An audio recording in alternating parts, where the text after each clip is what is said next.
savez que ça se place dans le cadre de la loi montagne et de la loi sur les territoires ruraux, que c'est un document stratégique et qui est élaboré à l'échelle du massif par le comité de massif. Et dans ce cadre-là, le comité de massif, c'est Franche-Comté, Rhône-Alpes et État, bien sûr, avec tous les partenaires associatifs, sociaux, institutionnels du massif. À signaler que nous avons 2 conseillers régionaux qui siègent au comité de massif du Jura, Michel Raymond et Jacques Mercier. Donc cette révision du schéma de massif, elle a été conduite en 2012 et 2013 et elle se basait sur un schéma de massif qui avait été élaboré en 2006. L'intérêt d'un schéma de massif, toujours, c'est de faire un état des lieux d'un massif à un temps donné. Et d'en donner finalement une image à la fois économique et en termes d'enjeux. C'est un vrai état des lieux qui met en perspective les évolutions entre 2 périodes.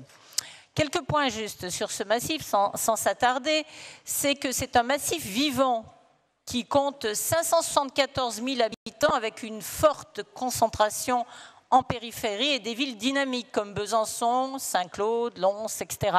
Un massif attractif et une population globalement plus jeune que dans les autres massifs français.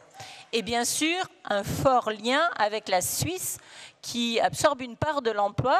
Sur 50 000 personnes qui résident dans le massif, 50 000 personnes qui résident dans le massif travaillent en Suisse. Donc on peut aussi s'inquiéter des perspectives des votations qui se sont tenues en Suisse ces derniers temps.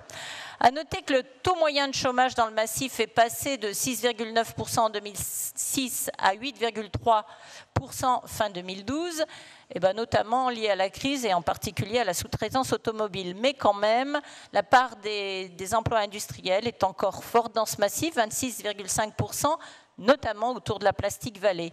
Un petit chiffre, 75% de la lunetterie française est produite entre Moret et Oyonnax. L'industrie et son avenir sont des enjeux pour le massif. Ils ne sont pas traités dans les politiques de massif qui cherchent la plus-value massif. Ils sont traités typiquement dans les programmes opérationnels des régions Franche-Comté et Rhône-Alpes. Donc, souligner que ce schéma, qui a été ce matin présenté dont le Césaire a donné un avis, a été présenté comme clair, bien structuré, oui. Il travaille effectivement, il met en évidence les atouts réels du massif autour de la qualité des espaces, des activités agricoles, d'un développement de tourisme doux 4 saisons, qui a comme retombée sur le territoire plus de 300 millions d'euros. Voilà. Il y avait des choses qui n'avaient pas été vues en 2000 et qui ont été vues dans ce nouveau schéma de massif, qui sont évidemment le développement des usages du numérique, dont on a parlé beaucoup aujourd'hui, la prise en compte des évolutions de la situation transfrontalière, les déplacements et les mobilités et les services à la population. Outre que c'est un exercice extrêmement important parce qu'il définit les enjeux du massif et qu'il est aussi un facteur assez consensuel des acteurs du massif, il définit aussi les politiques publiques pour les années futures. Et là, donc, les déclinaisons sur les axes interrégionaux des PO. Donc, l'axe interrégional du massif du Jura, qui est porté dans le programme opérationnel de Franche-Comté, en lien évidemment avec Rhône-Alpes, c'est 12 millions d'euros. Il s'est donné pour objectif,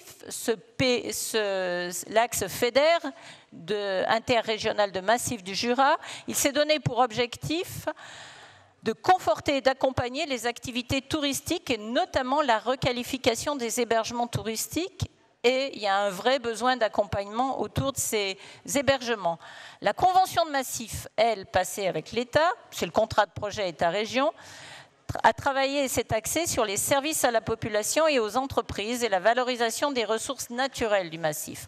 Enfin, l'Interreg franco-suisse, qui n'est jamais à négliger parce que lui, il a une grosse enveloppe entre 55 et 60 millions d'euros, travaille autour des enjeux justement d'innovation et de mobilité transport essentiels sur le massif entre France et Suisse. Voilà.